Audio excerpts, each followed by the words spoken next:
The Memphis Belle sat in Memphis on Mud Island and deteriorated rapidly over the years and was finally reclaimed by the United States Air Force, taken back to the National Museum of the United States Air Force in Dayton, Ohio at Wright-Patterson Air Force Base, and restored for permanent display at the museum there, and was unveiled just about a year ago, as a matter of fact.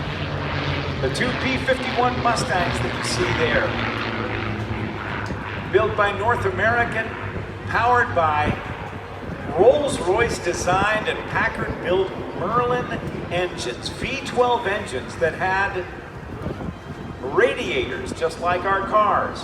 Unlike most of the aircraft engines of the day that were air-cooled engines, like the TBM Avenger that we see flying here right now.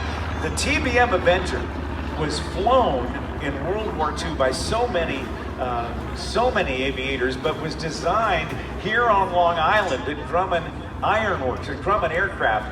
But they had to get involved in building F-6F Hellcats, single-engine fighters. So production of the Avenger, that aircraft that's off to the right in a left turn, was actually handed off to General Motors Corporation. And so that was known as the TBM Avenger. The TBF for Grumman was the initial design and manufacturer, but General Motors did most of the manufacturing of those. The B-17 that we see flying around way to the left, this particular one is from the Yankee Air Museum in Ypsilanti, Michigan. And through Memorial Day, they are giving some rides, so you can head out over there to Republic Airport after the show today and check out the possibility of getting a ride in that airplane.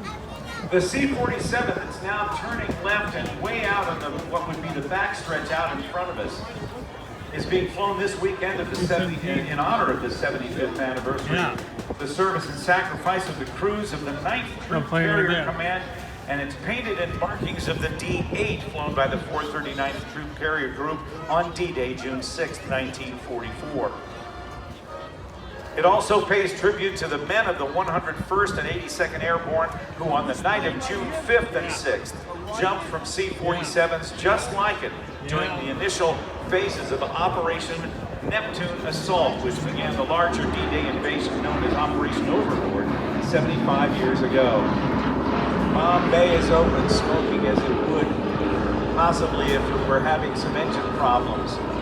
The P-51 that we see flying through right now, giving its wing wag, had a speed of over 425 miles per hour.